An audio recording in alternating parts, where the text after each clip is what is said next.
Low blood sugar, hypoglycemia, it can spiral from just feeling a little shaky to a full-blown medical emergency in like minutes.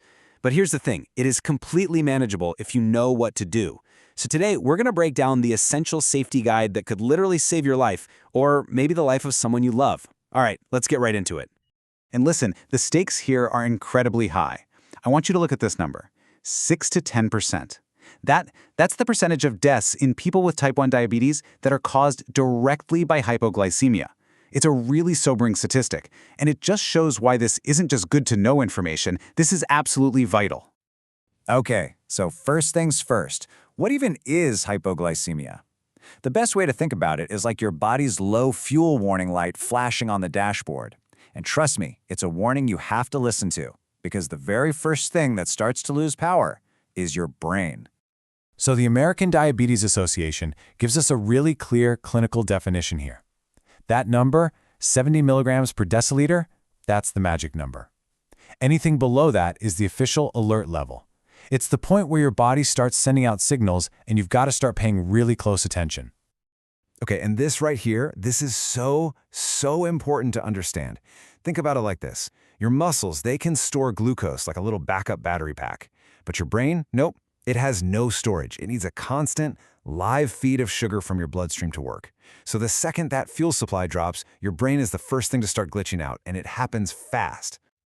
All right, so the ADA breaks this down into 3 levels, which really helps us see how the risk goes up. Level 1, that's kind of your early warning zone. But once you dip into level 2, below 54, your brain function is already impaired. And level 3, well, that's not even about a specific number anymore. It's defined by one thing. You need help from another person. That's when you know it's a real emergency. So how do you even know you're heading into one of these levels? Well, the good news is your body has its own built-in alarm system, and learning to hear those alarms is your absolute first line of defense. So these early signs, they're basically an adrenaline rush. It's your body's fight-or-flight system kicking in because it's panicking about the low fuel. You might feel all shaky, maybe break out in a cold sweat, or feel your heart just racing. That is your body literally screaming at you, hey, I need sugar and I need it now. This is the moment you have to act. But what happens if those early signs are missed or ignored? Well, that's when we get into these much more dangerous symptoms. Things like confusion, slurred speech, blurry vision. These aren't random. These are direct signs that the brain is being starved of the fuel it needs to function. At this point, treating it yourself gets really hard, and if it keeps going to seizures or passing out, we are in a life-threatening emergency. Now this highlights one of the scariest parts of all of this.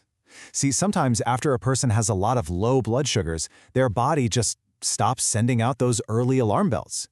It's a condition called hypoglycemia unawareness, and it is incredibly dangerous. It's like driving a car, but your fuel gauge is broken. You have no idea you're about to run out of gas until the engine just completely dies on you. Okay, so let's say you feel that low coming on. You're still aware. You can still do something about it. What's the game plan? Well, thankfully, there is one simple, memorable, life-saving rule you need to know. This is your first response plan. You need to burn this into your brain. The 15-15 rule. It's 4 simple steps. 1. Check your sugar. If it's under 70, you move on.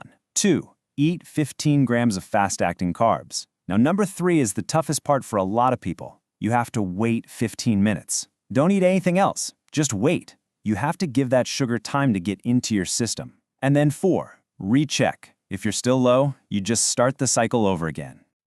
So what does 15 grams of carbs even look like? You might be surprised. It's not a whole lot. We're talking about maybe 4 glucose tablets, or just a half a cup, that's 4 ounces, of juice or regular soda. A tablespoon of honey works too. The whole point is to get a small, super concentrated dose of sugar into your system as fast as humanly possible. And believe it or not, what you don't eat is just as important as what you do. You have to avoid anything with fat or fiber in it. So no chocolate, no ice cream, no cookies. Why? Well, because fat and fiber act like speed bumps for sugar. They slow down how quickly it gets absorbed into your blood.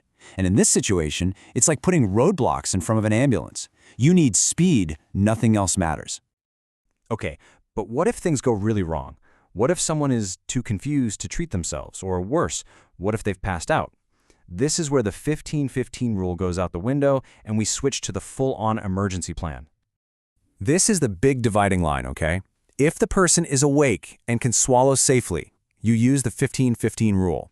But if they are unconscious, if they're having a seizure, or if they just can't swallow safely, you do not put any food or liquid in their mouth.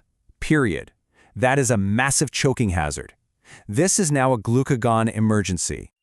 So what is glucagon? It's basically a hormone that acts like an emergency key. It unlocks the sugar that your liver has stored away and dumps it into the bloodstream. And thankfully, the days of complicated kits are pretty much over. Modern glucagon is incredibly easy to use. There are nasal sprays you just puff into one nostril or auto-injectors that work just like an EpiPen. But here's the absolute most important part. You have to teach your family, your friends, your coworkers how to use it before an emergency ever happens. That is non-negotiable. All right, so you've given the glucagon. What's next? First thing, no matter what, call 911 immediately.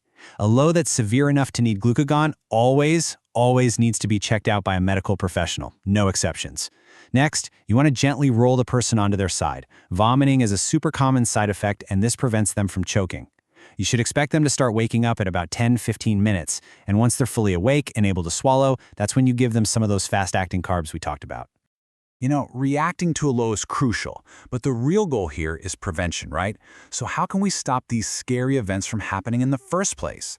It's all about being proactive. And really, prevention is all about building good, consistent habits. Things like eating your meals at regular times, not skipping them, learning how to adjust your insulin or add some carbs before you exercise, and this one's huge. Always, and I mean always, have a source of fast-acting sugar with you.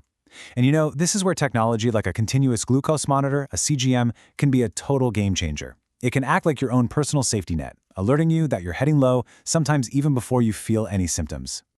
And that leads to my next point. Data is your superpower. Seriously, when you track your glucose, your food, your activity, you and your doctor can start to see the patterns. You stop just reacting to lows after they happen, and you start preventing them because you can see what's causing them. Of course, doing this all manually can be a lot. That's where tools can really help. An app like My Health Gheware can pretty much automate this for you. You can set those personalized low alerts we talked about. The system can actually help you identify the risky patterns that lead to hypos in the first place. And it makes it super simple to share all that data with your healthcare team, so together you can come up with a safer plan. So I want to leave you with this one question. After everything we've just gone through, the warning signs, the 15-15 rule, the glucagon plan, just take a second and honestly ask yourself, are you and are the people you love really and truly prepared for a low? Now, please remember, this has been an educational explainer. It's designed to help you understand hypoglycemia, but it is not a substitute for medical advice. If you or someone else is experiencing severe symptoms, you need to seek immediate medical care. To learn more, you can always visit health.getharroware.com. All right, everyone, stay safe and stay prepared.